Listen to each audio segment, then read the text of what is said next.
HHDG.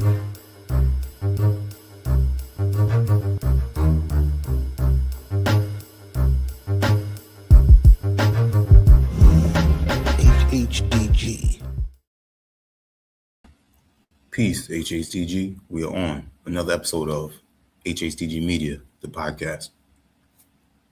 And big shout out always to the people tuning in, listening, commenting, sharing, and definitely, getting more immersed in learning about the artists that we've been interviewing on this podcast.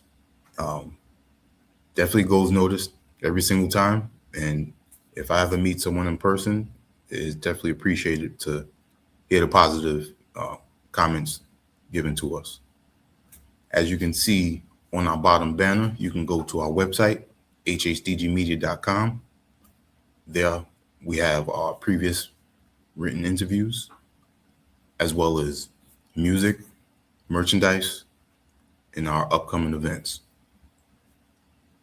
This is always made possible through our family, which is our HHDG Media Inc. company, Rock Vader KB, the Mayor, T. Smith, Skelly Top, and myself, Wiki. For tonight, we have a guest who I've been definitely digging for I would say at least a good, probably 2 years now. And I would say he doesn't waste any of his verses on anything that you hear him on. He's definitely put in a lot of work, and I feel that a wordsmith like himself, definitely, I feel that, he's an avid reader. And, it definitely shows through the lyrics that I've been hearing throughout most of the projects and guest features. If you listen to the track "The Code" off the You and Me album from the 17 Cypher, that's a great example, to check out and listen to that verse and definitely see how intricate he can get and still be, an ill flow on the track. As always, this is made possible by speaking with the 17 Cypher. So big shout out to Harmony Equality, definitely doing a thing. And these tracks that our guests we're going to be talking about off these volumes right here of the bridge, the joint drills, the score, even the bonus track, which is only on the CD, Grease. Some ill work that he's been putting in. And if you listen consistently, there's a reason why he's featured on a lot of these projects. And as well as his most recent project, Every Day is Day One, Phase 2, was dropped on February 4th of this year. So we'll definitely dig deep into that, as well as, find out how he linked up with Primo Jab and some other artists that have been on his projects. So without further ado, I'd like to introduce for the first time on HHDG Media, Liym Capital. Peace. Thank you, man. I appreciate you. Definitely. I appreciate, you taking the time to speak with me and, just get a more insight of your contribution, what you've been definitely doing, to the music and the culture. So it's definitely, I appreciate being able to speak with you. Thank you, man. It's my pleasure, man. I appreciate it. Now, you born and raised in Georgia? No, I was born in Kingston, New York. Okay. Was raised in a small town nearby named Ellenville.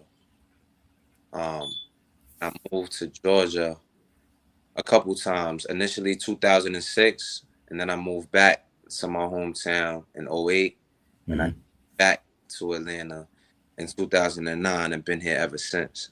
Okay. Cool. And the thing about Atlanta, that's definitely another place where you get, as far as music, the exposure is definitely, that's a good place to be at, and competition as well. Yeah, yeah. Um, I would say it depends on what type of music you make. Like That's true. you know, what I hate to say subgenre because I believe what we do is the essence. You know what I mean? That the traditional approach, so to speak, the essence, Hmm. and in turn is the genre. The other, you know, the other branches off of this tree, those are the subgenres. I say that respectfully, but I just think that's accurate. You know what I mean? But with That's that being true. said, of course, we in the South, so it's a heavy, trap influence and things like that. So, but there's definitely pockets that cater to our brand of hip hop too. So it's the smaller scene, but it's it's out here. Right. Yep. And with MCing, pretty much everybody that's on the 17 cipher, they're there for a reason. And shout out to once again Harmony Equality because Yeah, her ear for the skills that y'all have and that chemistry that also that's not something that anyone can do. And she's right. been amazing, linking y'all up and the projects that come out, the producers that she selects, shout out to, True Cypher and Nums who consistently been doing their thing, cash flow as well. Mhm. I've worked with all three of those brothers. Shout to them. Indeed, indeed. So I'm sorry, you said Kingstown? Well, I was born in Kingston. Kings, Kingston, okay. And then Ellenville. Yeah, correct. Okay. So for a person like me who hasn't been there, how was, growing up there? And also explain, what music you were listening to. As far as growing up in Ellenville, it's a very, very small town. Um, Small, and to give context, when I say small, I mean probably, I've been going for a while, but it's probably like 5,000 people there. No more than 10,000 for sure. So, small town. It's a rural environment. Hmm. It's about 2 hours from the city, New York City, the Bronx in particular. I was about 2 hours. So small town. Everybody knows everybody. Um, I would say every place has its pros and cons. Right. I think I think the pros would be like a close knit community to some degree. Like I said, everybody knows everybody, so there's a certain camaraderie that comes with that. Um, it's definitely a slower pace. Um, you know, the cons will probably be uh, I would say it's somewhat of an impoverished area. I mean, like due to lack of resources, and it's not any industry that's there. Just small town America. Like it's the Right. same story. No matter where you go in that regard. Um, just lack of resources. And in turn, lack of opportunities. Um, but yeah, that's why I was raised at Evansville, New York. You know. And then the other part of that is what music were you listening to back then?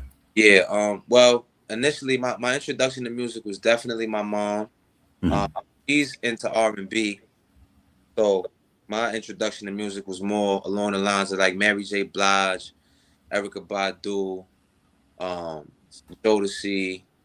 Um, she would play jazz in the house. Lauren Hill. Um, you know, I don't leave anybody out, but yeah, TLC. She was into that R&B. So Hmm. that was my introduction, and I would say as I was getting older and hanging around my big cousin and my aunt, that's when I got more introduced into rap and hip hop. I mean, obviously, um, you know, the likes of like Big was unescapable. Like whether you was looking for it or not, once you turn on the radio, like I remember when Big was on the radio and Snoop was on the radio and things like that. So um, that was probably my introduction. Bad Boy in particular. The first CD I ever had that was my own Hmm. was Out, Puff Daddy and the Family. Okay. Like my introduction to hip hop. So Puff definitely was the intro to that. Obviously, Big Mace, The Locks was on that album. You know, Kim and things like that. As I grew older, I my first favorite rapper was Method Man. Mm. That was my first favorite rapper. I remember distinctly deciding like, yeah, that's my guy. You know what I mean? I'm thinking in hindsight, due to like his charisma and his presence and his flow. Um, you know, more so than the lyrics, because you know I was a kid, so I didn't really know what nobody was talking about for real. So I think that I was captivated by his presence and charisma. So Method Man was my first favorite rapper, and then after that, it just kept changing. I mean, Nas became like a mainstay. Like that was, I think, obviously I heard joints here and there, but as far as really like um fully getting familiar with his music was around Stillmatic.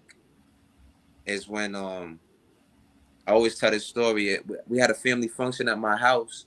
Hmm. A bunch of cousins came over, and I had a walk-in bathroom in my room. So I went into my bathroom after everybody left, and it was a blank CD with nothing, no writing on it or nothing, just blank. So I put Uh, the CD player, and it ended up being Stillmatic. That's when I was like, wow, this is incredible. You know what I mean? So so yeah, Nas has been my favorite rapper. And, you know, Kiss was definitely one of my favorite rappers, like in high school for sure. Um, and then it was phases. I was big on the Clips for a little while, nice. and still to this day, I think their contribution is like super important to me. Their catalog, I feel like is amongst the best. I had a phase where I was knocking Joe Button heavy, like Moon Music, 3, and then I had to go back to 2. Know what I mean? I Yeah, could that's a great tip. I could name people all day. Cassidy, Uh-huh. I kind of skipped over that. Cassidy was definitely an influence, or not even an influence, because I wasn't even rapping as a kid. So Cassidy was one of my favorite during that time. Fabulous, very East Coast heavy. I wasn't really listening to much else. Like it was real East Coast, New York type of thing. Yeah. Um, the first rapper I really liked that wasn't from the East Coast, or matter of fact, the first rapper I liked from the South in particular was Ti. So I started liking Ti. So yeah, it's that's pretty much the foundation, you could say. Nice.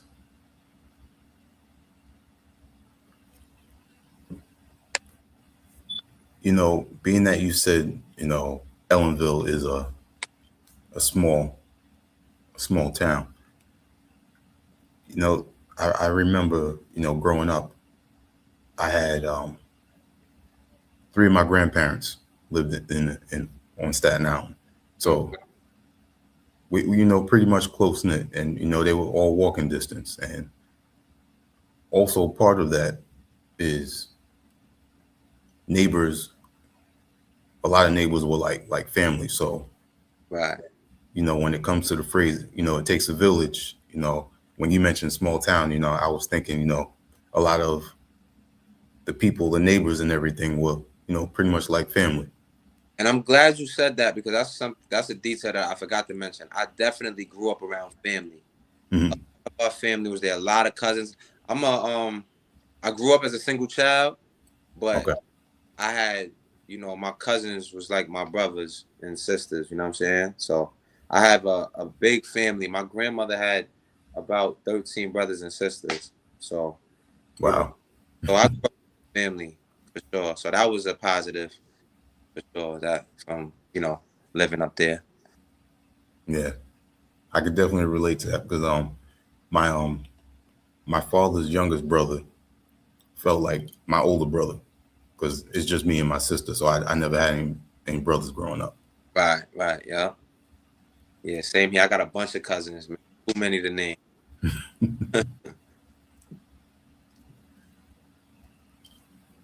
So, coming to Atlanta, what was your choice for Atlanta? Like what brought me here? Yeah. My mom. My mother Okay. was here a year prior to me, Hmm.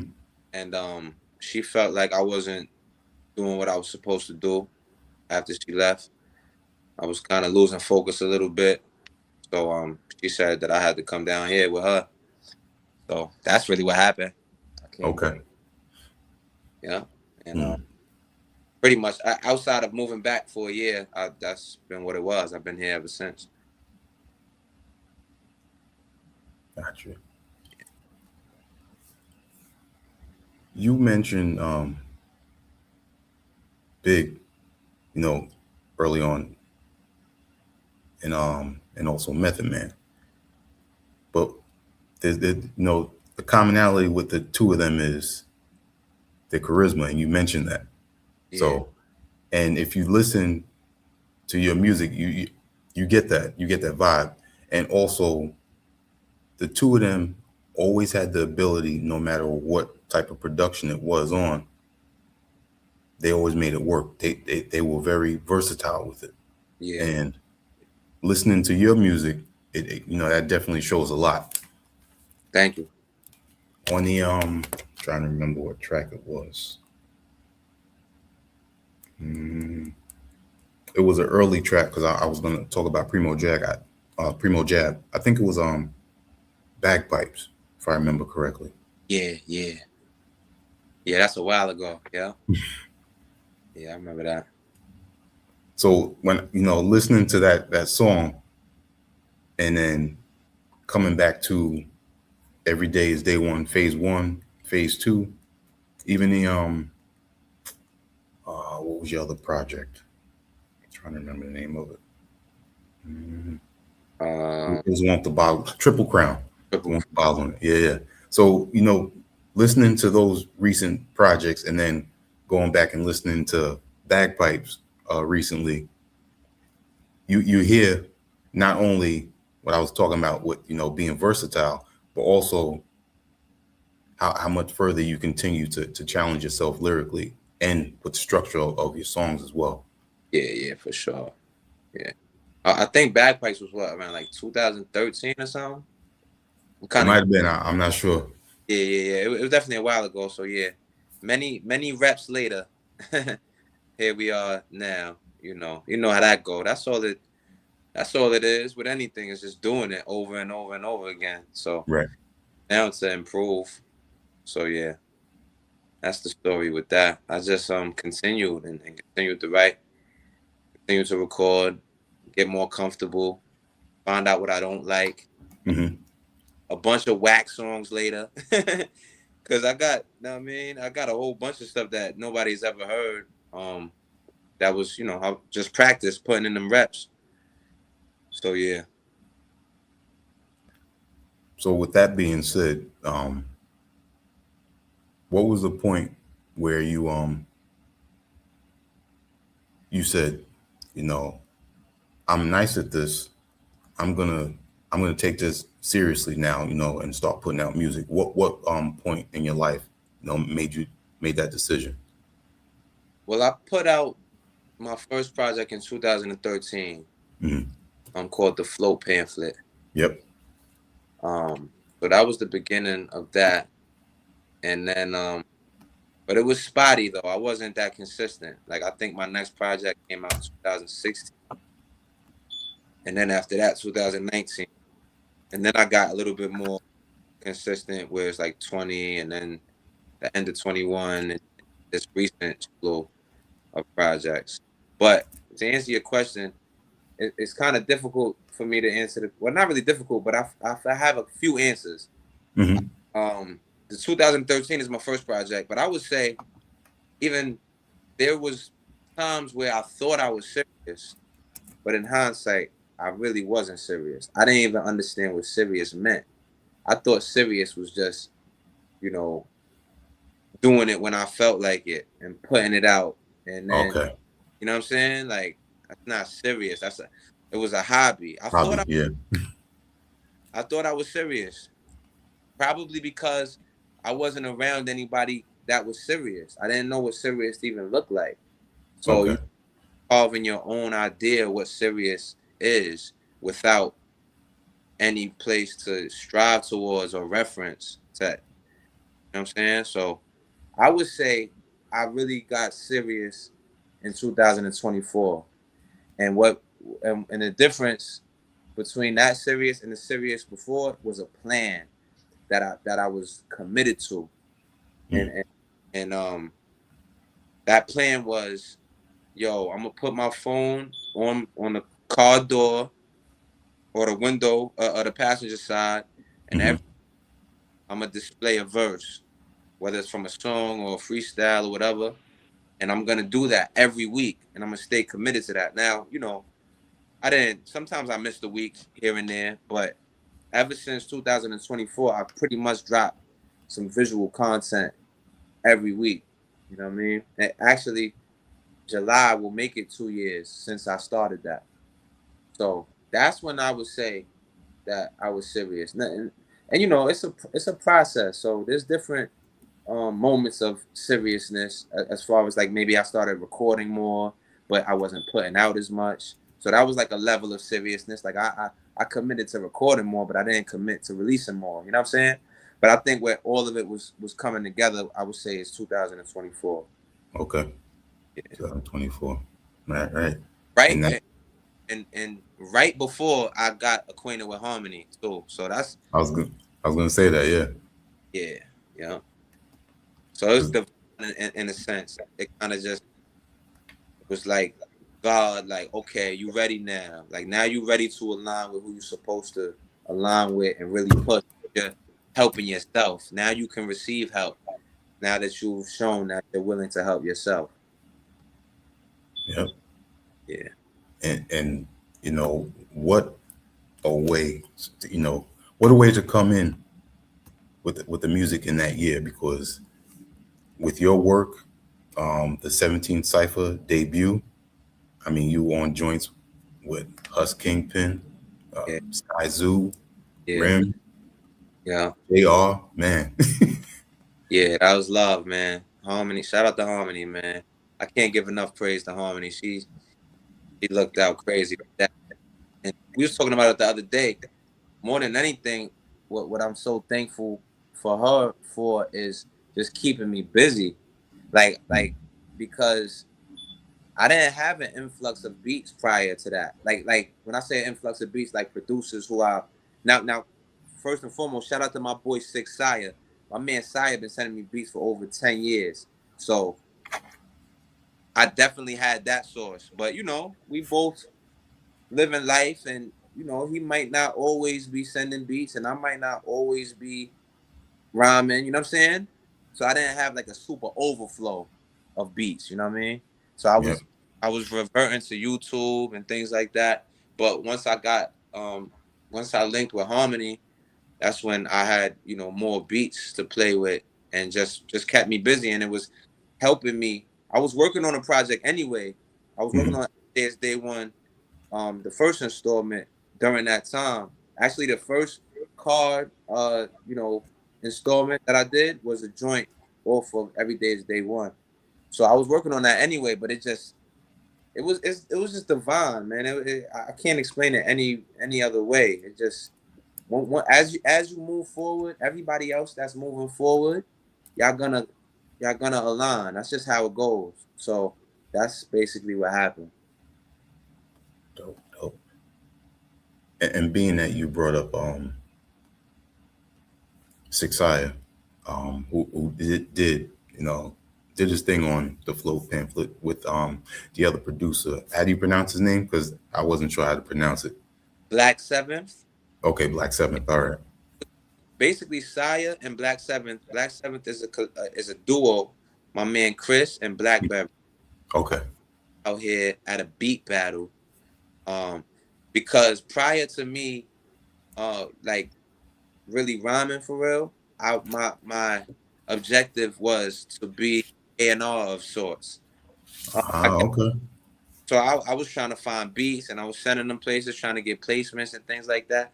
So when I met my man Chris, I think I met Black that day too. Yeah, because it was at a beat battle, so they both was there. But that was my goal. I was trying to find beats for other people, but then I don't know how it came about. I mean, maybe we was talking or whatever, but then Chris found out that I rap, and he liked what he heard, so we just started working. That's And dope. that was the beginning of. I had recorded prior, Mhm. but that's when I would say I probably was recording more frequently, more consistently once I linked with my man Chris and Black. So yeah, it was Chris, Black, and Saya. And then I had like a bonus track on there. I think it was a Harry Fraud beat or something like that. But yeah. So being that we talking about Six Saya, and you know the years showing that y'all got dope chemistry, let's show the visuals for the track Ticket off of y'all project. It's dark and dawn is bright. Do it.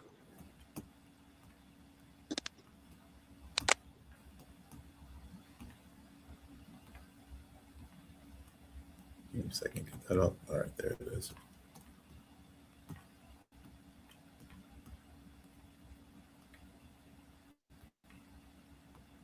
Somebody please heard my plea.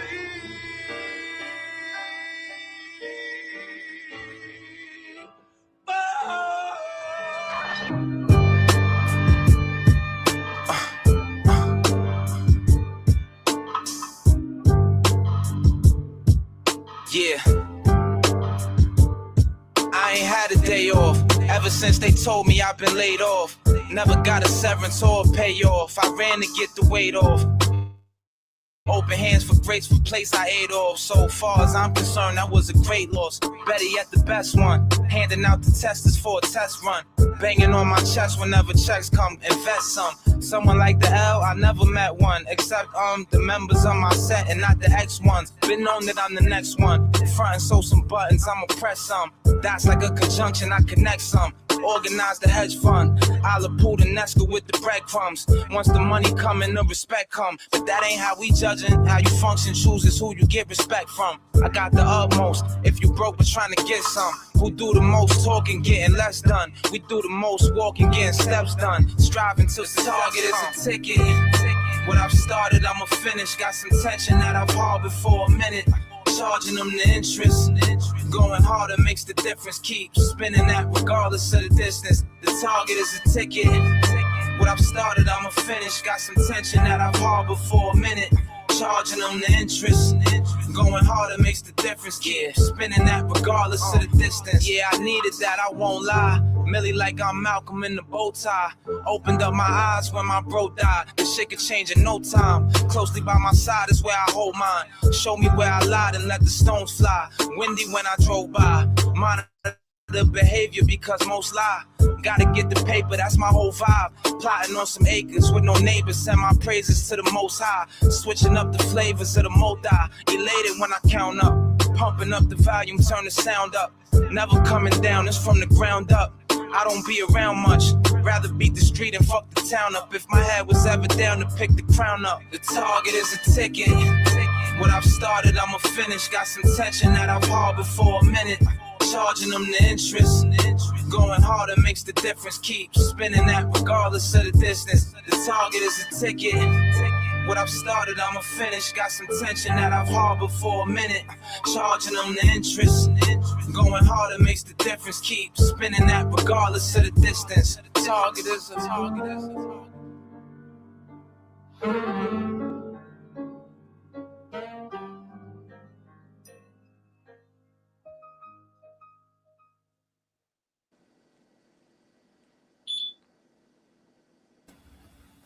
And that is Ticket off the 2025? Yep. It's dark. 2025. It's dark and dawn is bright. Now, when it comes to that title, and then listening to that project, you definitely gave both sides of it, and I like how you put the twist with the title on it. But you know, the positive and negatives of life, and, you know, being resilient and persevering. So you definitely give that example throughout the entire project, even in, you know, other songs as well. So at that time when the two of you created that project, because I've read before that Sixai, you know, um, provide the production, and from the feel and the diverse type of production he had, that's what really helped, you know, create that album. Tell us more about that. Yeah. He set the tone. The soundscapes that he provided definitely set the tone. Um, that's always kind of what, you know, sets the tone for me is the music. Hmm. That's where I that's where the content derives from for me. It's like it's spiritual. It's like I can't even really um describe it. It's kind of just comes from above. You know what I mean? Like the music, the frequency of it, the vibration, and just vibing to it, and that's how the content comes about. So, um, you know, Ticket, for example, it was just, you know, that classic, you know, that the essence. You know what I mean? So that's just where it took me lyrically, is just to you know, illustrate that that you know, perseverance and resilience, and you know, the objective, like what we trying to do, like what we trying to get after. So, and as he did for the rest of the joints, and you know, so, like Ticket, for example, sounds dark. There's Hmm. other joints that have a darker tone, and then there's some joints that got a lighter tone. So um Saya actually came with the sequencing as well. Um, Okay. so that kind of gave it, um, you know, the direction as far as thematically. You know what I mean? Um, so yeah, that's how that came about. He set the tone, and I just filled in the blanks for real. Dope, dope. And I got to give a shout out because you worked with Pete Twist, who did the mixing and mastering on this project, and Correct. I've been listening to Pete Twist production, and, you know, knowing his work Yeah. for some time now. So that Right. was dope to see him on the credits. Yeah. Shout out to Pete Twist, man. He definitely blessed that joint with the mix and everything crystal clear. You know. Indeed, indeed. Now looking back, um, growing up in Ellenville and being the young man you are now, and also, you know, speaking on, you know, duality of the positives and negatives with life. Yeah. When you look back and see yourself now, what have you learned that, you know, hasn't been, how would I say it? It's, you know, it brought you experience, you know, wisdom. Hmm. So what's the question exactly? Like looking back, and how do you see, you know, how far you've come now? Oh, okay. Yeah. I think I've um evolved tremendously. Um, yeah, I've grown and evolved tremendously mentally, for sure. Um, I would say just, I mean, it even speaks to what we were speaking about earlier, how there were moments where I thought I was serious when I really wasn't. I didn't understand what being serious was. I think that's one of the, just being committed and and diligent and unwavering and and mentally strong enough to withstand the adversity and not let it halt and halt me, or rattle me to the point where I stop and quit. Even though, I mean, that's always been, I don't even know what to attribute that to. Like I don't know nothing about quitting. Like I don't know nothing about that. Like I know about like pivoting and deciding to you know, assessing the situation like, nah, this ain't gonna work. Let me do something else. Mhm. But as far as like,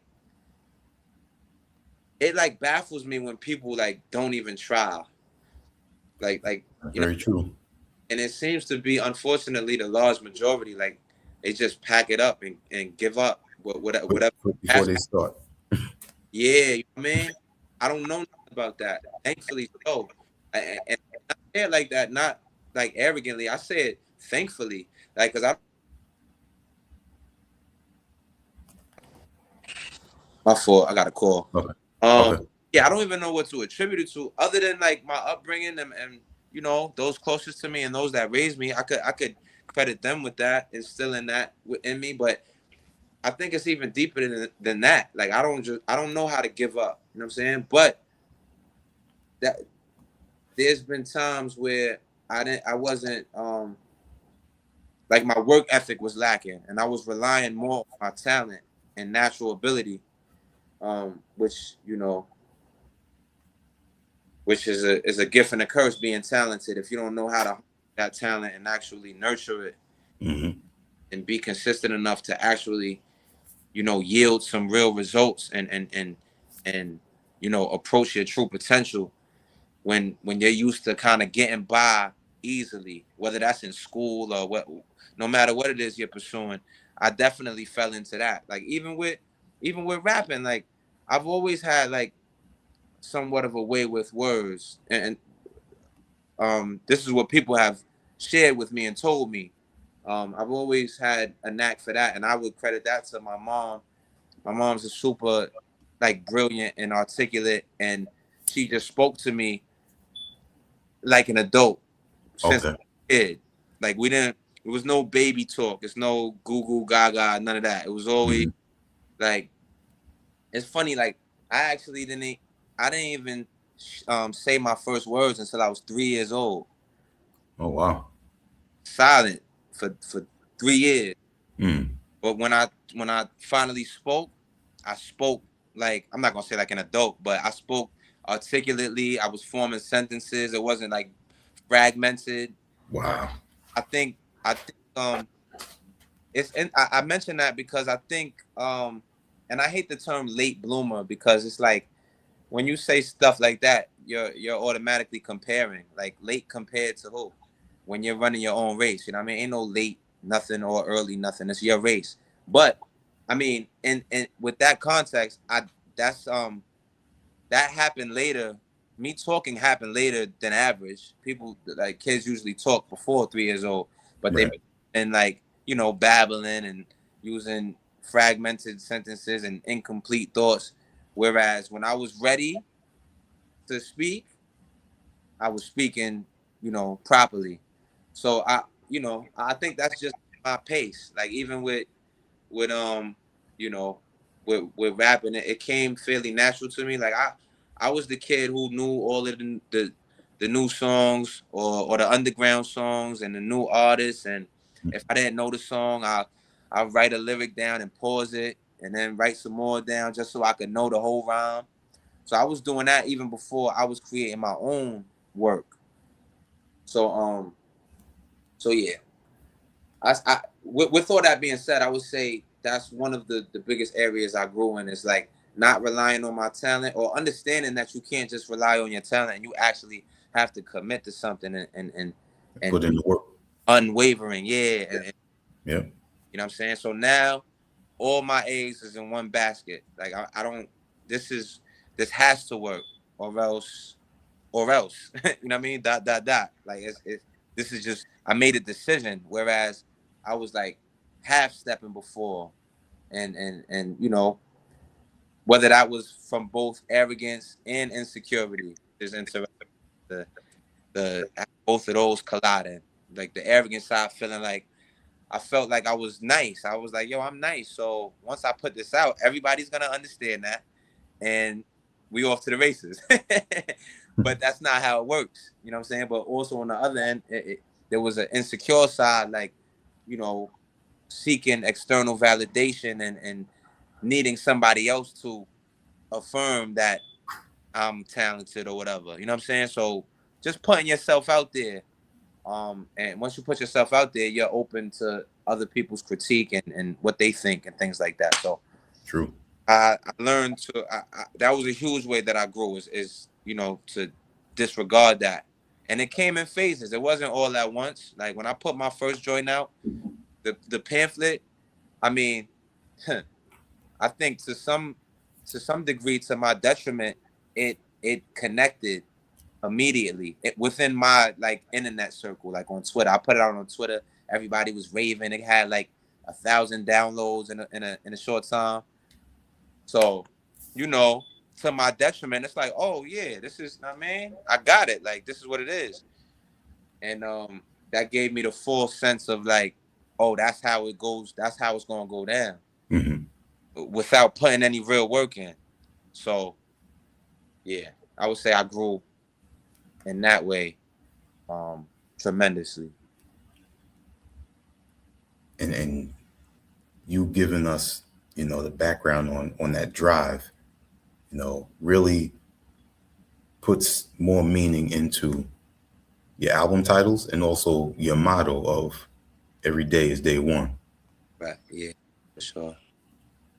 So when did that, become, because it's a drive, it's also gives you that inspiration, but also lets you know that everything doesn't happen instantaneously. And like you already mentioned, putting in that work, even though you have the skills, just Yeah. makes you even better. Yeah. But when did you, stick with that motto of every day is day one? I'm pretty sure that came about in 2024, around when I Okay. installment of the mixtape. I'm not sure how it came about. I have I ha- I have a list of titles. Like I have a whole note section with just mad titles. So I'm pretty sure like I just thought of it one day. I was inspired by something. But it's nothing new under the sun. Like it's been said in different ways. Like I'm big into like stoicism, Hmm. and it seems to align with that frame of mind. Um, so just being present and grateful is a mantra that I do my very best to live by, and it just coincides with every day being day one, is being present, because this is the only time we have. The only time is now. So it's like every day is day one. Yesterday is over with. Tomorrow, Start anew. I got you. this is it's the best case scenario for you to. It's the best. It's peak existence. I feel like that's it's not any more complicated than that. Like if you want to achieve peak existence, it's being present and grateful simultaneously. So every day is day one is like the same, the same concept.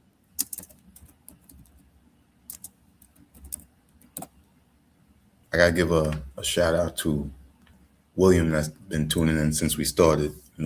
Another big fan and supporter, and is on X, definitely sharing his opinions and spreading the word on music. So Peace. Thank you, William. I appreciate it. salute, William. I don't think I could see that on my end, but yeah. Oh, okay. Peace to William, man. I appreciate it for sure, man. It doesn't go unnoticed. I appreciate everybody who shares and comments and likes, and even if you don't do any of those things and you just view it, you know what I'm saying? I appreciate it all. Now, what he brought up a track that I noticed a lot of people definitely have been, giving it their shout outs to you on, and that's the joint Forrest Gump off the project you did with Six Sire. Yeah, okay. Let's dive into that, that song and what people have been saying to you about it. Yeah, Forrest Gump. Yeah, again, Sai set the tone. So that's just where I was at mentally. That's where it took me. Um, and I'm pretty sure, because it's been a while, but I think by that time that I was creating that, we had an idea where we wanted to go thematically with the content. And you know what? I don't even know if it's that so much. I mean, that's usually the theme of my content generally is like it has an aspirational vibe to it, a motivating element to it, because I think that's the best use of my voice, probably the best use of anybody's voice. If you're able to use your voice to encourage and motivate somebody else, it seems like the best way to use this gift that we have.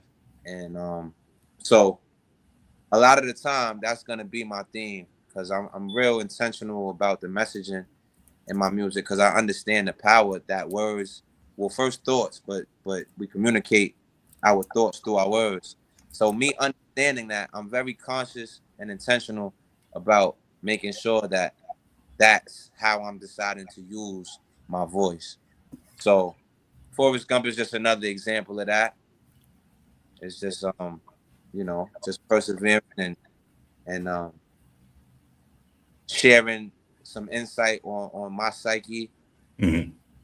and with the intention of encouraging or motivating the listener. Now, are most of your projects usually driven by the production you hear, or is this, it's random, how it's created? Because I know you mentioned earlier how Six Size production, Mhm. just, that was really the foundation for it. Yeah, more often than not, it's the production that's gonna spark the particular lyrics, like the thoughts where I'm at. In the times that might not be the case, it's probably something that's already on my mind, Mm-hmm. something that's already happened, or something that I've been thinking about already, and then I happen to come across a beat. And there's been times where something will happen, or my mind will be in a certain place, but like on the beat, I'm trying to do something else. Like I'm trying to be, you know, I'm trying to be fly or whatever. Or just as an example, I'm trying to talk fly, but it's like that's not where my mind is really at. So I'm Okay. really fronting for real in that moment. And then it comes to me like, yo, just talk about that. And then it just starts flowing. That's where I think I feel like I was gonna say, if you have writer's block, it's because you're not really being truthful about what's going on right then. That may or may not be the case, but I think with me, it that's been the case. Whenever there's like writer's block, it's because I'm not really being either honest or vulnerable or both. You know what I'm saying? Because there's always something to talk about. It makes me think of, I mean, I don't want to make this about anybody else, but I've heard brothers say things like, "Yo, what am I gonna talk about at this age?" Like, you know what I mean? Over. Like, what are you dead or something? Like, Exactly. Yeah. it doesn't make any sense. To me, that sounds like insecurity, and they masking the insecurity instead of being honest.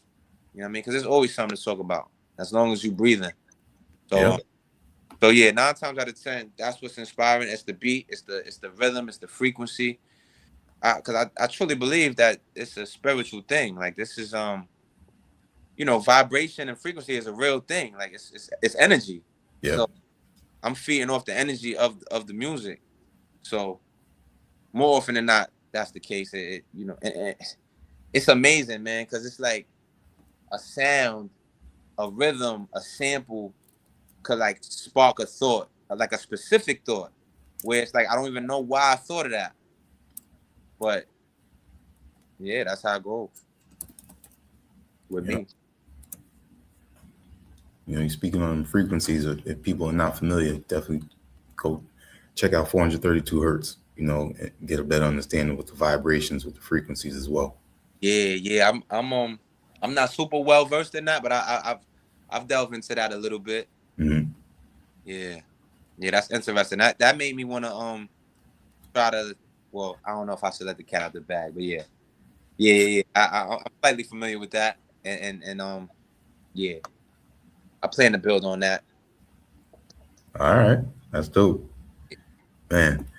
Now, in the intro, I was mentioning that you must read a lot because of, you know, the way your vocabulary and your structure is.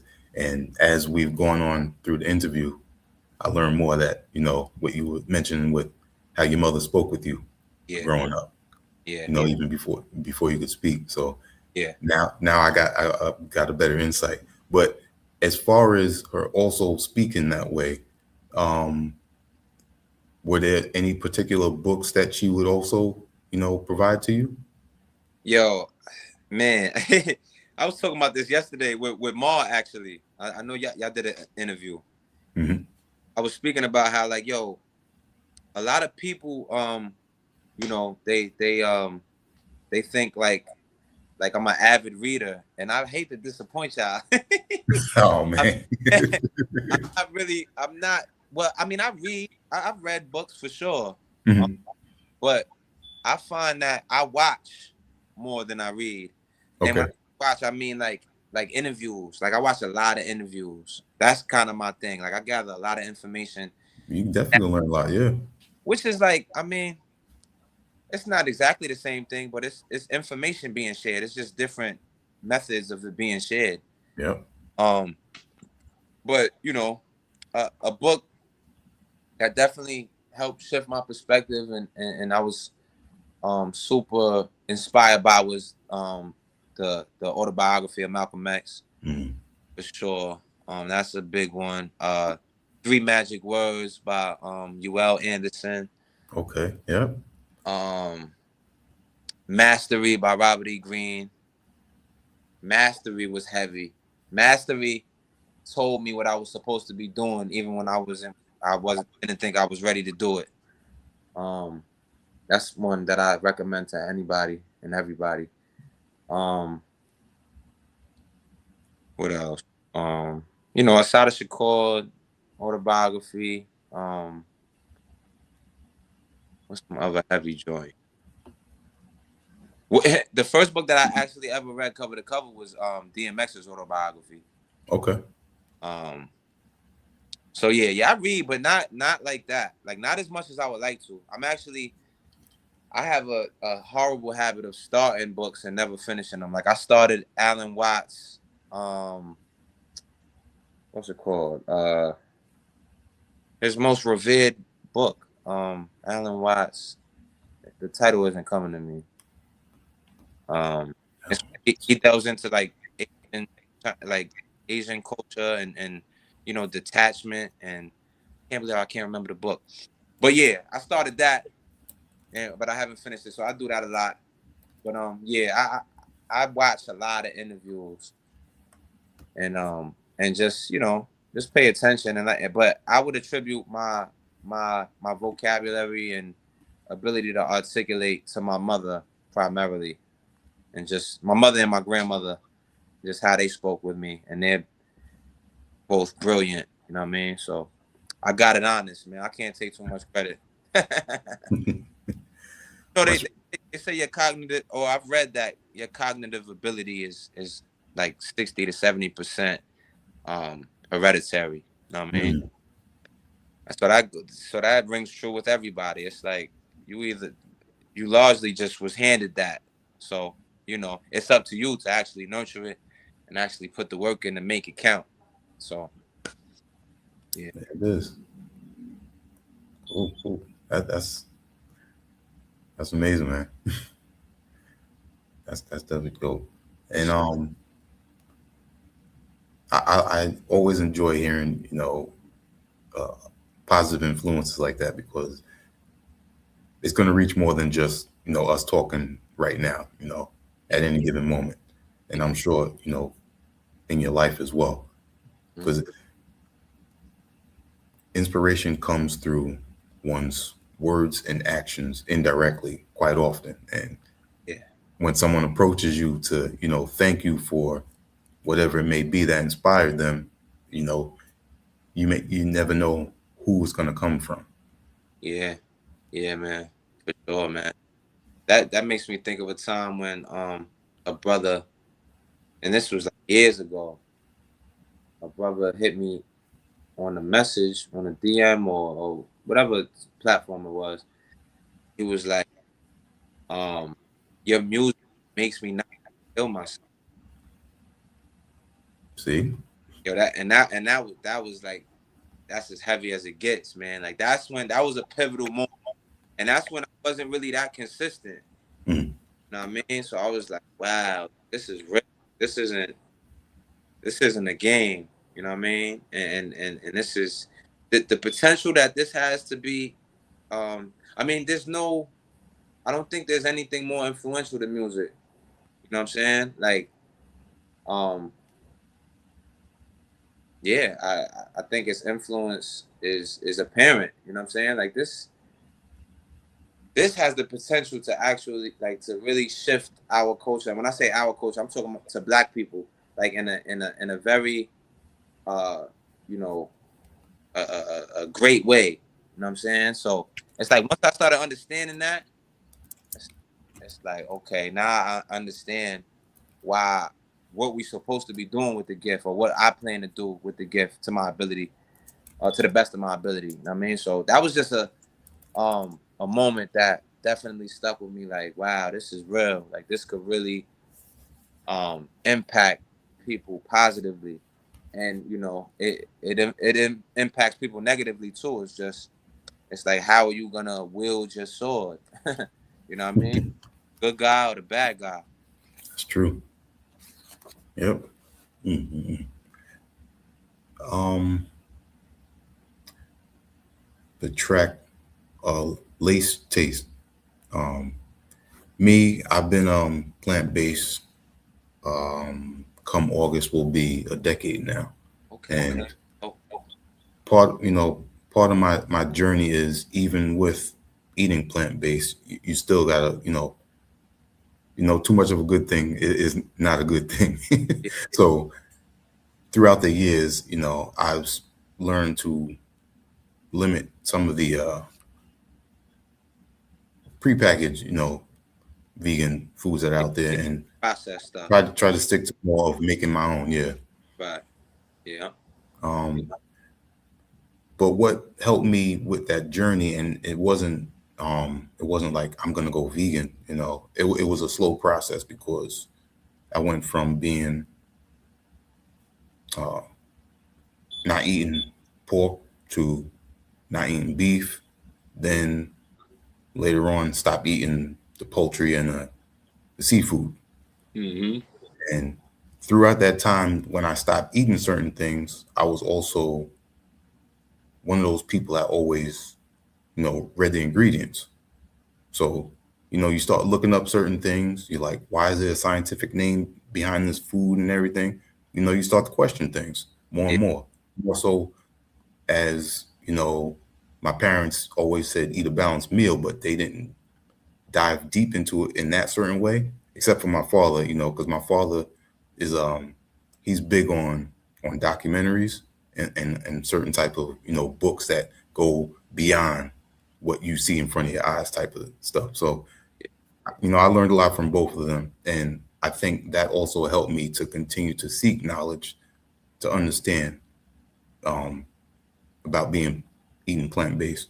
Yeah. And there was, certain books out there and documentaries that opened my mind to, the meat packing industry, what they do with certain flavorings to, enhance, our sense of wanting to eat certain foods and how to, Right. it's a big rabbit hole. Yeah. So, that really opened my eyes. And like, again, it wasn't like I just went cold turkey. It was a slow process and everything. Yeah. So my question for you is, how did you get into becoming plant-based? Yeah, it's pretty similar. My journey was similar. I've never ate pork. And I didn't. I actually, my mom started me off vegetarian when I was like Mhm. baby to a small child. I don't. The timeline. I don't. I would have to ask her what the exact timeline was. But then I was like eating chicken and fish, and I didn't eat beef. Okay. First time I had beef was seventh grade, more or less. I think I came in the game with a Whopper. That was my first time I ate beef. So um, as far as going back to no meat, I've always been somewhat health conscious. So I think what really influenced me to really give it up was this documentary called What the Health. Oh yeah. Mm-hmm. What the Health.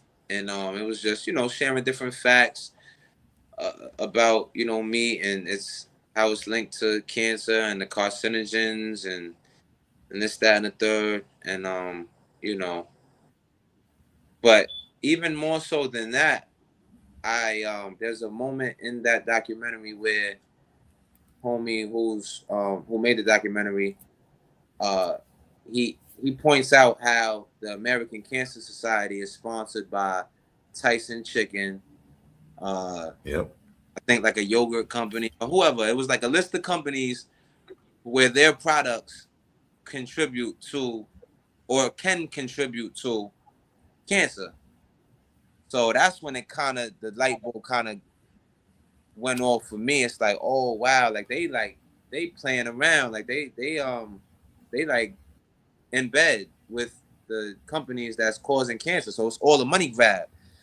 You know what I mean? So I really was offended more than anything, especially considering cancer and heart disease disproportionately affects our people.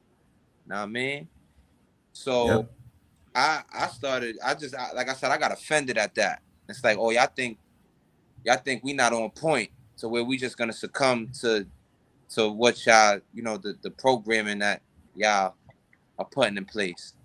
So that mixed Mm-hmm. just understanding or realizing like all of my elders died from diseases.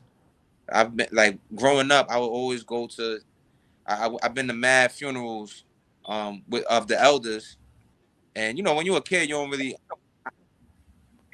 I just thought that's what it was. Like you get old and you get a disease and you die. Like that's just how it goes down. So once I understood that that doesn't have to be the case, I feel like it's my duty to be health conscious. Um, like out of respect for those who succumb to it. You know what I'm saying? Like my Mm-hmm.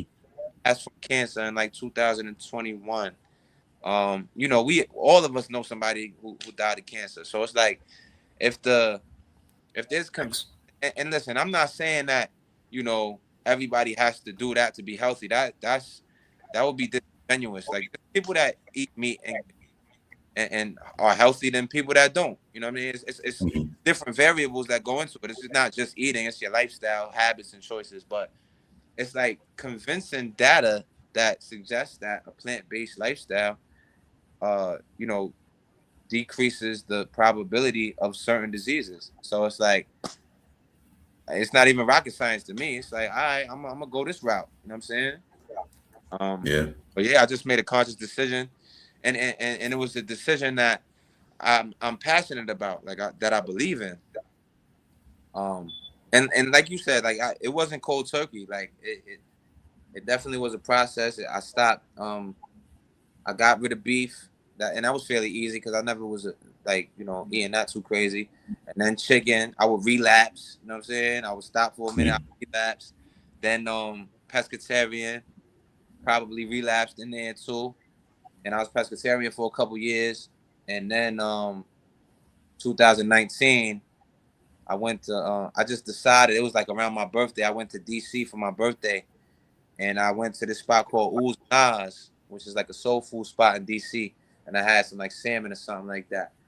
And I said, yo, this is the last time I'm gonna eat meat. I just decided that. I mean, maybe it was like a birthday gift to myself, and that was it. But I still was doing dairy after that for a couple years. Okay. I I can't really remember when and I'm not perfect. Like sometimes something might have butter in it, or it might have something in it that I wasn't aware of. I'm not gonna freak out. I'll still probably eat it. You know what I mean? But but yeah, that was my reasoning behind it. It was like, oh, they playing around. Like this is. I feel like it's like it's our duty as Black people to fight back, like, and not just lay down. You know what I'm saying? Yep. So yeah. So it's been a couple years, like probably 3 or 4 years since I've been like vegan and not eating, dairy and meat. All right. That's good. Now, through those different stages, because I get asked the same thing, how did you feel? I felt better immediately. I felt lighter, is how I describe it. I felt lighter, like the feeling of the itis and like Yeah, yep. was no longer. You know what I mean? Mm-hmm. Unless you like overeat. You know what I mean? You could still like overeat, but just that was the most noticeable It's a thing. different feeling. Yeah, that was the most noticeable difference. Is like after I ate, I still felt light enough to like I wasn't lethargic. I wasn't like, oh, I gotta sit down. You know what I Yeah. mean? So Yep. but also I would say mental clarity. You know what I mean? My mental clarity increased, just being like my ability to focus better. I'm pretty sure my mood was regulated in certain ways. Which there's other variables that go into that as well, not just food, but I definitely think, I mean, that's your fuel, so it only makes sense that you know omitting or removing something is going to be an effect on your mental, because your mind and your body are they interconnected, It's like, connected. Yep. Mm-hmm. so yeah, that's what I would say is the main differences that I noticed immediately. Now it's like it's been my lifestyle, so you know it just is what it is now. Now it is. Yeah. Yep. I agree. Yeah. Indeed. Indeed. Now you mentioned you said it was 2019 um, when you went to the place to get the salmon. Mhm. Um, 2019 was also the year you dropped Triple Crown. Mhm. Um, Definitely the album title, play on words when you see the cover. Mhm. Um, Break down that cover and the name and overall that project, because for those who haven't listened to the project, you will notice. I mean, it's very cohesive and it's content driven, but listening to Every Day is Day One, Phase Two, because that's separated from what, about 5 years, Yeah. you can tell a difference. Yeah, for sure. Yeah, man. Well, shout out to my man Dukes. My man Dukes actually named that mistakenly. Um my man Dukes was calling me Triple Crown because that's the horse race. Um Hmm. it's called Triple Crown, I believe. And he was like, Yeah. son is a witty dude. So he was saying like, yo, you horse playing. Like you playing around, you horsing around, like you're not being serious. You know what I'm saying? And I was like, it just had a ring to it, Triple Crown. And then I just tried to tie it together visually with the art, with a bottle of old weed, then a Crown Royal, and then some Clico to represent elevation. Like you know what I mean? We went from old weed to drinking Oh, Clico, uh-huh. and putting the crown on top just to tie it together visually. But that's really the meaning of it. It was Triple Crown. Like on the intro, the Warhol joint, I was basically speaking to that. Like, yeah, I've been horse playing with the gift. You know what I'm saying? I haven't been applying myself. So that's what that was about. It's like, okay, that's the end of that. Like, this is, I'm gonna stop playing. You know what I mean?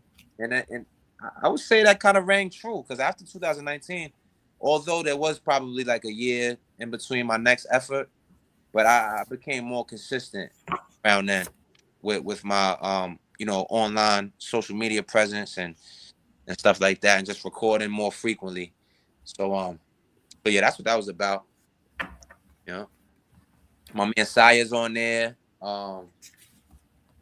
Who else is on there? Creative Villains is on there. Warhol. It was a lot of like one-offs, like a lot of like it was different producers throughout. I think it's like Hmm. 7. So yeah. Yeah. Now you have how'd I say?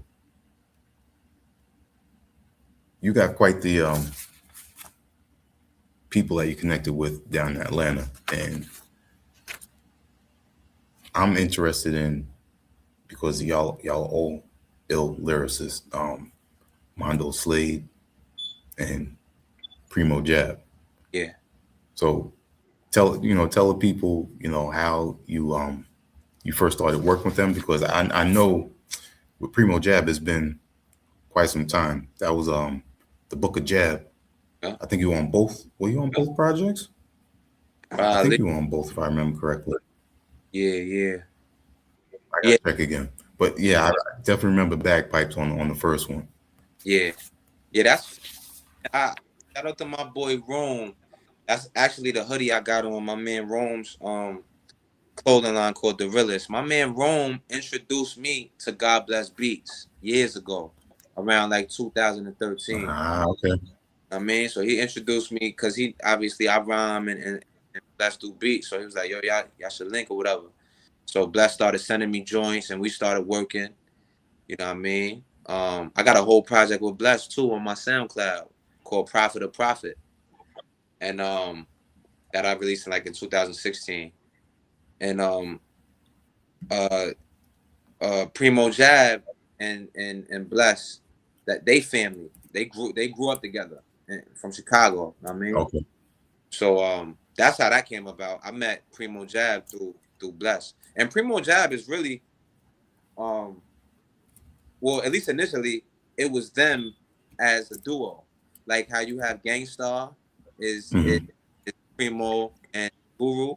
Primo Jab was Bless and Bear. I don't know if I'm saying too much, but we call him Bear. You know what I mean? I don't call him Primo Jab. We call him Bear. Uh-huh. But yeah, I think he just stuck with it just because why not? You know what I mean? It's already the name. But yeah, that's how that came about. That's family. You know what I'm saying? That's we've known each other for over a decade now. So they would just holler at me for joints. And shout out to them for keeping me working when I wasn't working on my own. Cause a lot of the times those verses was just like one-offs. Like I might have been working on something, but I wasn't putting stuff out as consistently as they were. So they was helping keep my name alive in that regard. So shout out to them. So yeah, that's family. Oh man. And Mondo Slade is a newer a newer relationship through Bless as well. Mondo Slade and Bless have an entire project called Masks and Bandanas. And I got on the bonus joint that's only available on their physicals. So yeah, that's how that came about.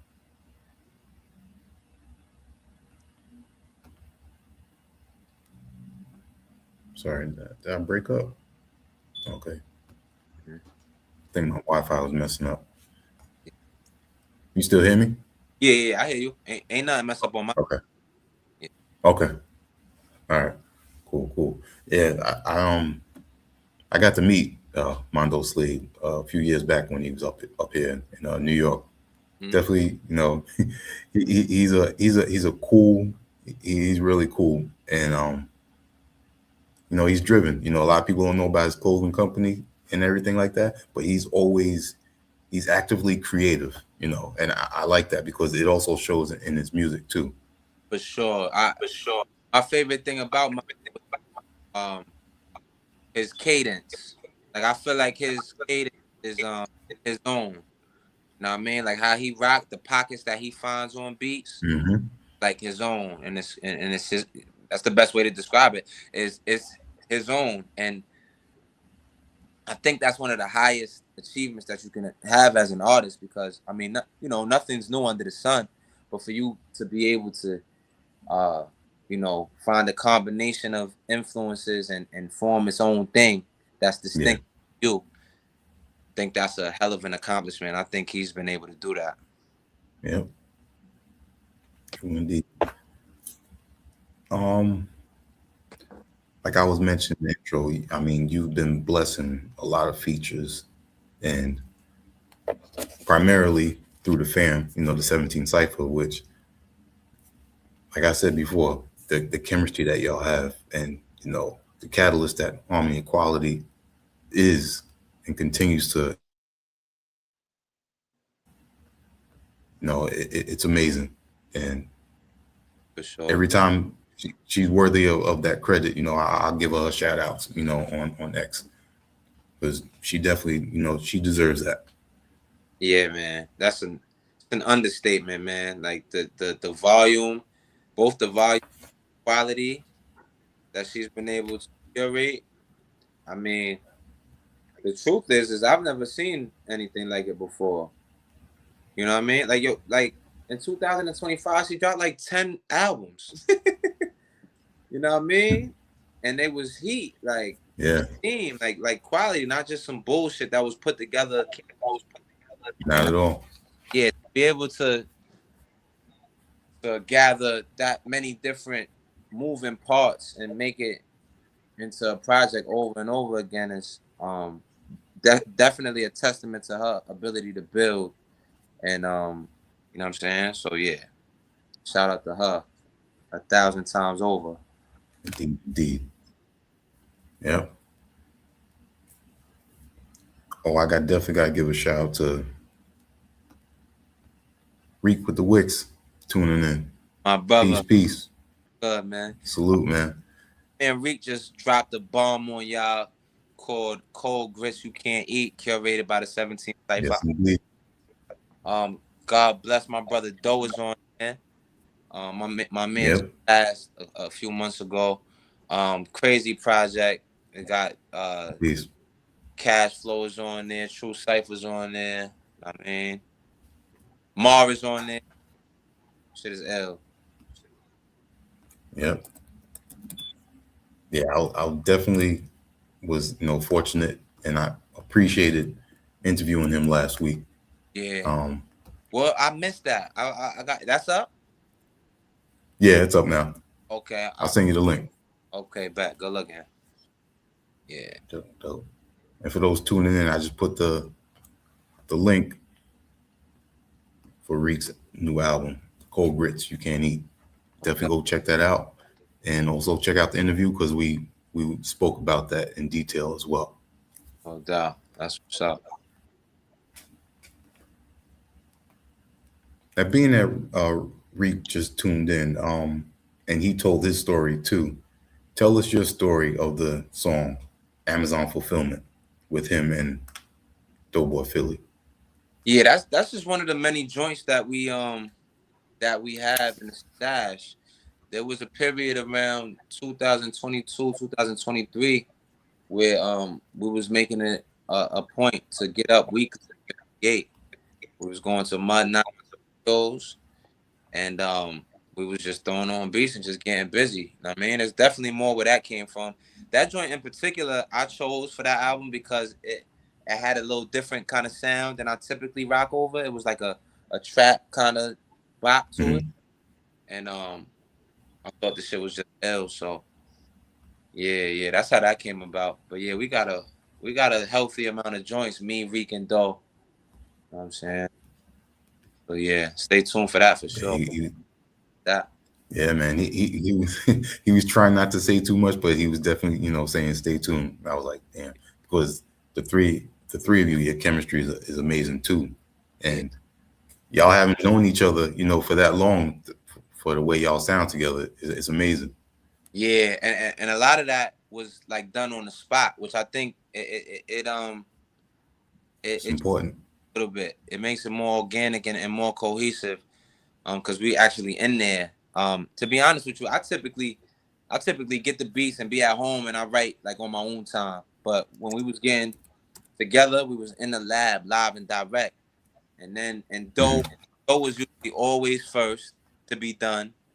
And he'll go in there and lay some ill shit. So it's like, it's like the friendly competitive element too. It's like, oh, you seeing it live that my man just went in there and went crazy. So it's like, I gotta come through and follow that properly. So I think that contributed to the cohesiveness and the the chemistry between us is being there in the flesh and actually creating amongst each other.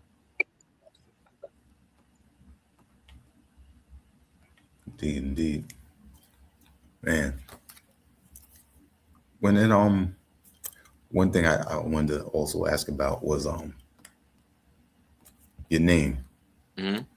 Liym Capital. Yeah.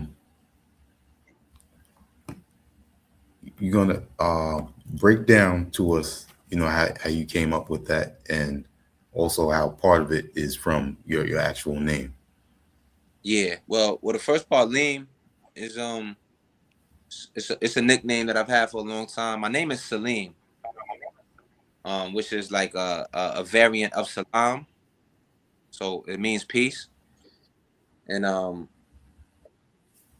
yeah, around like high school, a brother I used to play basketball with, brother named Leon, he passed some time ago. Rest in peace to Leon. He's the first person that ever called me Lean. Like we was just playing ball, and he was I mean, yo Lean, and then it just kind of stuck from there. I was like, oh yeah, that's fresh. Like nobody called me that prior to that. Everybody called me Celine. You know what I mean? Or I may have had like little fake nicknames before that didn't stick. But yeah, that's that part. Cap is just representative of ownership and equity, and both in the literal and figurative sense. The literal sense, just I'm definitely a brother that's trying to get to a dollar and trying to own something out here and trying you know things like that. But the figurative um you know element of it is uh well, it's not so figurative actually. It's literal too. Um, I think it's important, in particular, for hip hop, for us to have that type of mindset. It's like an ownership Mhm. type of mindset, because this culture that we've created is a phenomenon, like a worldly phenomenon that has influenced the world. Like you have brothers and sisters from different backgrounds that don't even speak English, that who hip hop is a part of their culture. They rapping in their Yep. native language, and that's just the tip of the iceberg. Like it goes down to the fashion, it goes down to the slang, it goes down to the attitude, the demeanor. Everything. Yep. This is deeper than rap. Like this is a religion of sorts. Like this is I mean hip hop is It's our much more. roots. Uh, uh, I was saying it's our roots. yeah, it's deep. Like it's not a game. Like this is, and for better or for worse.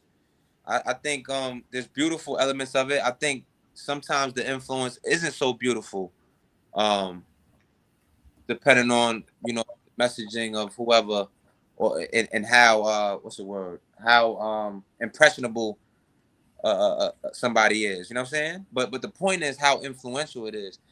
But it's like we don't even own that. We don't even own this worldly phenomenon that we created. Right.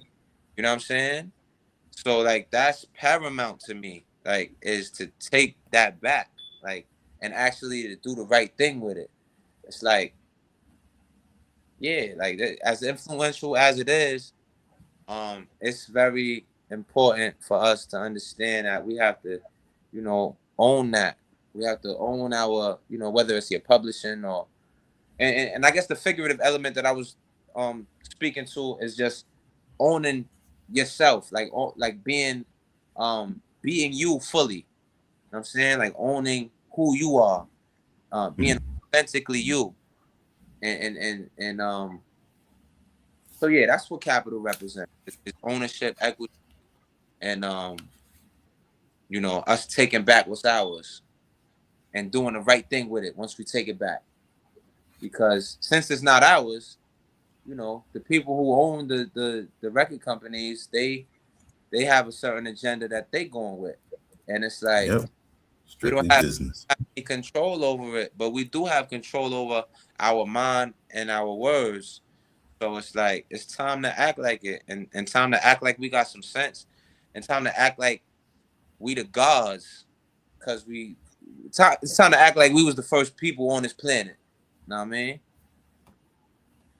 We are. Yep. So yeah, that's what that's about. Definitely are. Now, speaking on that,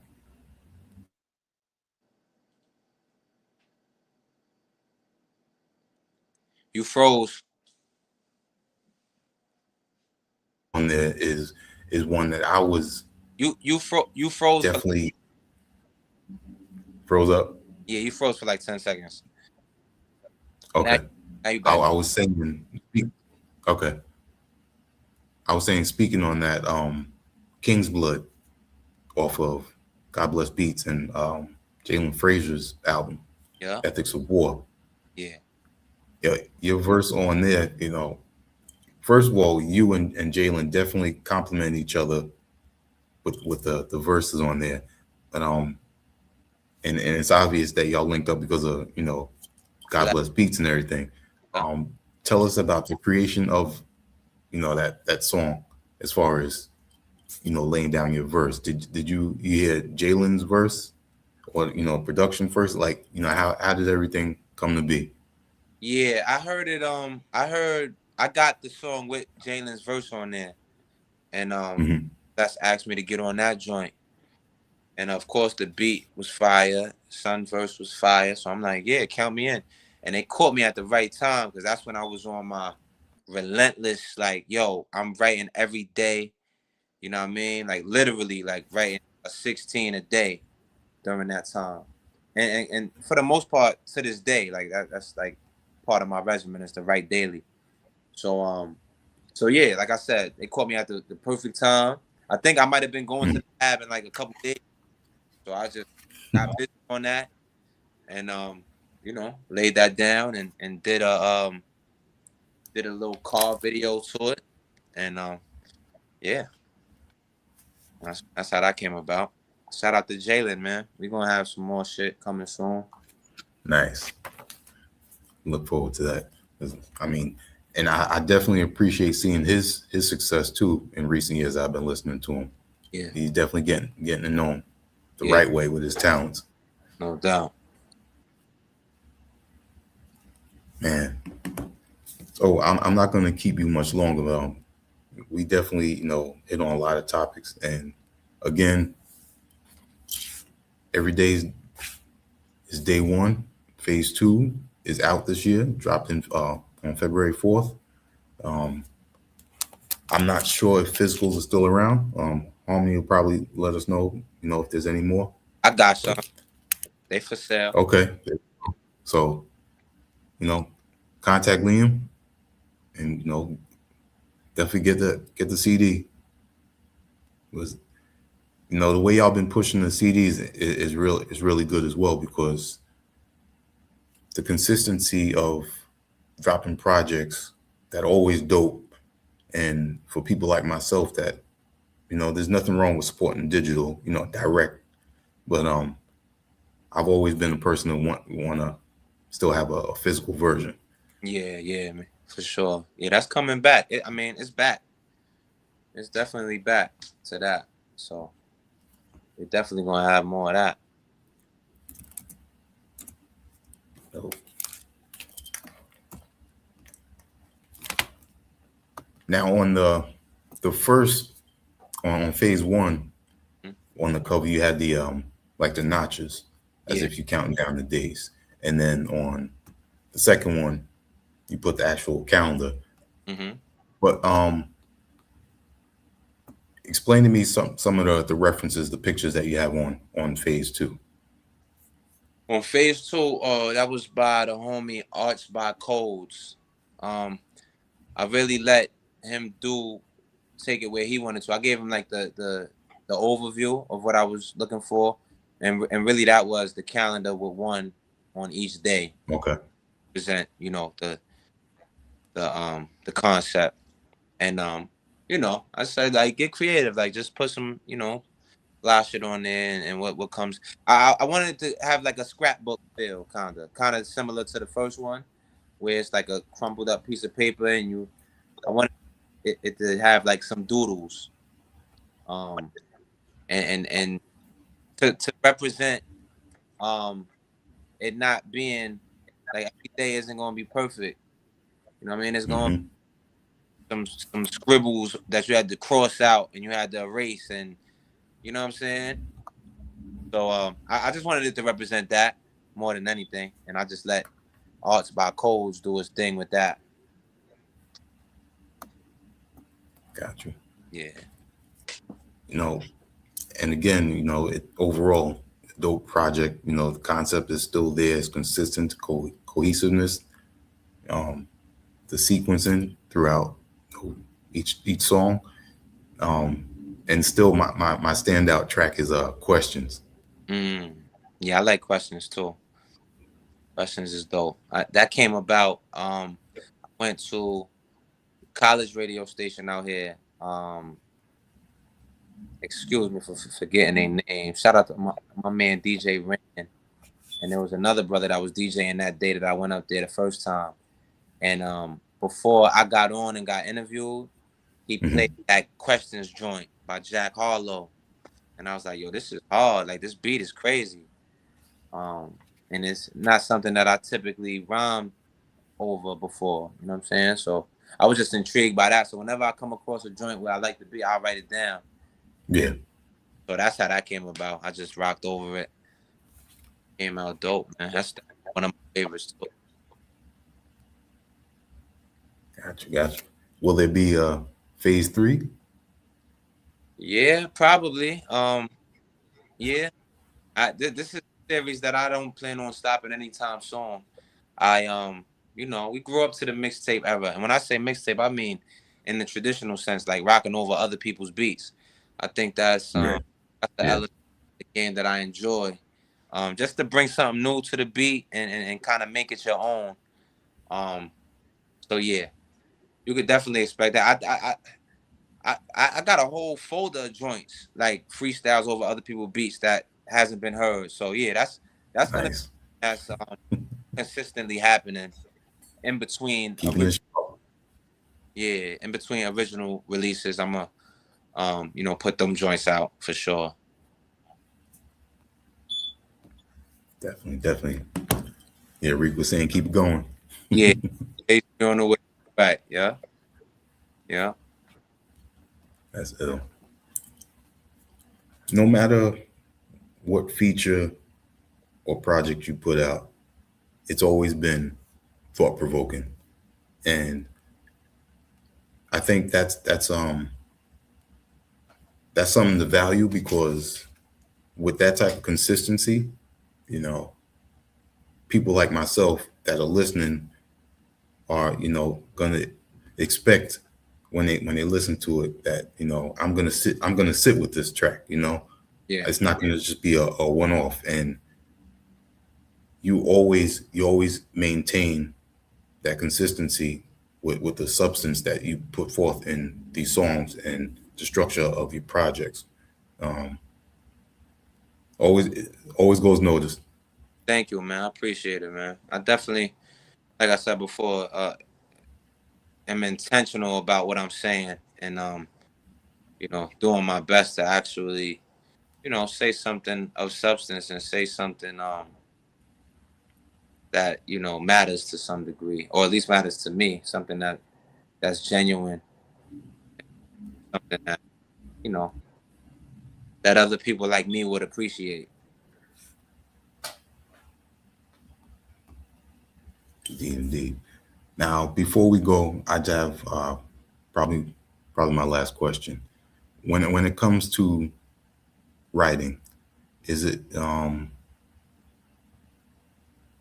always based around you have production, or is it, you know, sometimes a moment and then you start writing things down at it, or is it just, you know, it's various? It depends on the, you know, the situation in the moment. More often than not, I typically don't write without a beat, but there are times where a line will come to my mind and I just jot it down, and then maybe when I do get a beat, I might kick it off with that line and see what happens. Yeah, like whether it's a thought or an idea or just how certain words rhyme together that I haven't heard before. because I like to do that. Like I like to try to rhyme words that I haven't heard rhymed before. Um, but obviously while making sense and actually saying something, and not just doing it. Because there's a lot of that going on where people is just rhyming and not saying nothing. Yeah. Like even in this realm of ours, like where people is like they matching these syllables up, but they not saying nothing. So I'll come across certain words that will rhyme with other words. Like, oh, I've never heard that. I feel like Nas does that a lot. Like he rhymes a lot of words that I ain't hear nobody rhyme before. I can't really think of an example, but you throw some of his work on, and I mean it'll probably stick out or whatever. But yeah. So typically it's the beat. We'll I write to a beat because I be feeling like even though it's not a waste, I just I like to rhyme over a beat and catch a little cadence and actually make it count. Like I don't really have like cipher raps. Like if you hear me rap, it's a rhyme over a beat that I wrote usually. Yeah. Okay. As a fan of AZ, did you listen to Do or Die 3? And I what did you think? did. I did. That joint. What's it called? Uniqueness. That's my shit right there. I think that's the strongest joint on there. Uniqueness. And then the joint with the singles are my favorite actually. The Uniqueness and the other joint where the lady is singing. Um and yeah, it just sounds like Oh, So High with Moo Fresh. Yeah. yeah, yeah, those two joints are my favorite. I like AZ in that pocket right there. Like real grown rap. Grown you know, I, Yep, I agree. my style is definitely a branch off of his tree. How I structure my shit. I think he got like the illest style when it comes to that, like how he decides to rhyme and flow and how he pieces his syllables up and all of that. I'm a fan of AZ style for sure. So um yeah, I'm always here for new AZ. I mean, I think he does it tastefully too. Like we're All getting the time, yeah. getting to the time where the older brothers, like the predecessors, is showing us how to age gracefully and not be corny and trying to chase what's going on now. You know what I'm saying? And he always been That fly, like he always been fly, like and slick with his words and just a cool brother. So yeah, brother, yep. I mess with A for sure. Yep. But what you that statement you just made about aging gracefully in the music that's being put out by the older artists, that's a great statement, and I think more people should pay attention to that Yeah, because I know as we speak of older artists, there's still some out there that continue to try and put out music in the same way they did decades ago, yeah, and look where that is. It's not the same. right, right, yeah, yeah. I think that's when people you know not I don't know. I just think it's a mistake not to like be honest in your music. Not to say that people I don't know. I think it's a mistake not to grow and evolve and mature. You know what I'm saying? Yeah. So yeah, it's like naturally as you older, I would think that your perspective on things might shift, or maybe not though. Everybody's running their own race, so I say that with great. I mean, but yeah, I definitely commend the brothers that's paving the way, showing us how to do it properly and staying true to themselves. That's what it comes Yeah. down to. Staying true Yep. to yourself and not chasing anything, just being you, because you're forfeiting your superpower when you chasing something instead of like just presenting you, because there's no you, there's no other you. It's never gonna happen That's again. it. Know what I mean? So that's like a superpower. So to forfeit that, it's like, damn, why would you do that? Exactly. Man, Yep. Yeah. Back to the AZ album real quick. The artist Mumu Fresh that was singing on the track So High. She's also a talented MC as well, for those that are not familiar. Okay. Yeah, I ain't know that. That's my first time hearing about her, but yeah, Yeah, I like that joint. yep, yeah. She's definitely talented lyrically as well, man. Yeah. All right, so before we go, I gotta say much respect to you and also Harmony and the whole 17 cipher. It's amazing what y'all been putting out. Quality work, quality work. You know, Thank you, man. the culture thanks you. You know, that's really what I want to be saying. The culture thanks you for the music that y'all been putting out, and you know, it's amazing in the way this music business is and the music in general that y'all found a proper foundation, a family. Yeah, yeah, for And sure. look at the work that's been put out. So, you know, big salute to all of y'all. Thank you, man. Salute to you, man. I appreciate it. Definitely appreciate it, man. And you know, you're always welcome to come back on there. You know, speak on an upcoming project. You know, Hmm. whenever that will be. Yeah, And it's soon. It'll be soon for sure. I'm all right, ter- terms and conditions coming soon. I just dropped a video called My Greatest Gift, which yeah, is yeah, about my mother.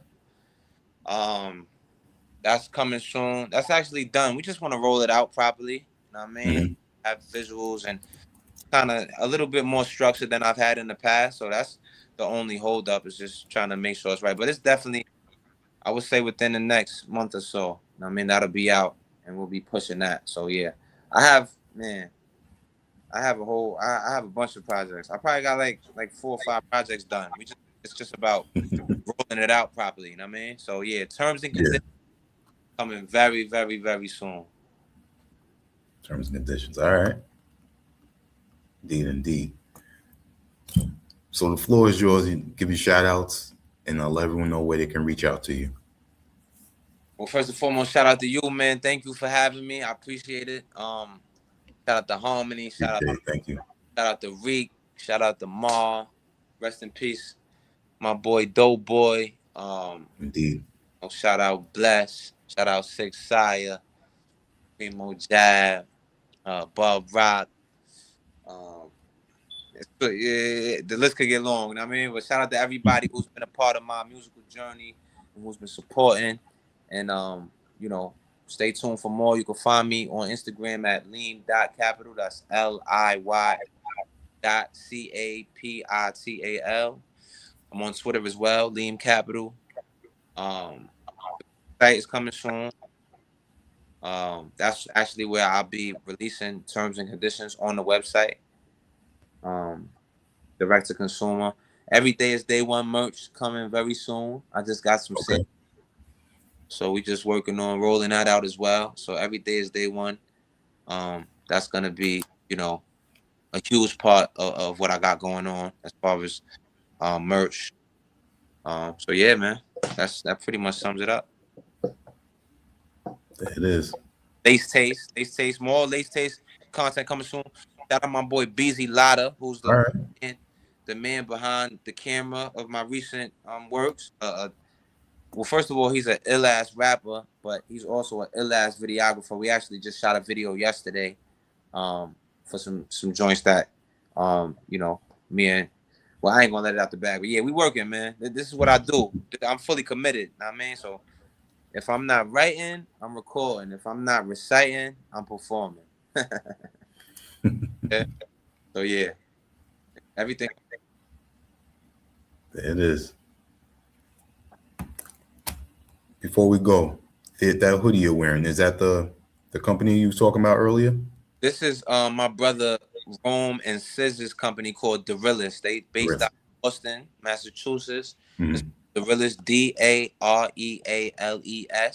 It's a streetwear brand who you know, the it revolves around authenticity. You know what I mean? It's a play on, you know, the realist. So Okay. realist is the brand, super fly, streetwear. I mean, you can find them at the realest on IG, DAREALES. The brother who designs their work has actually designed the work that I'm coming with every day is day one. So All right. Let me shit. check that out. Yeah. And on behalf of our HHDG media crew, we're going to say peace. Peace, man. Thanks again. Absolutely.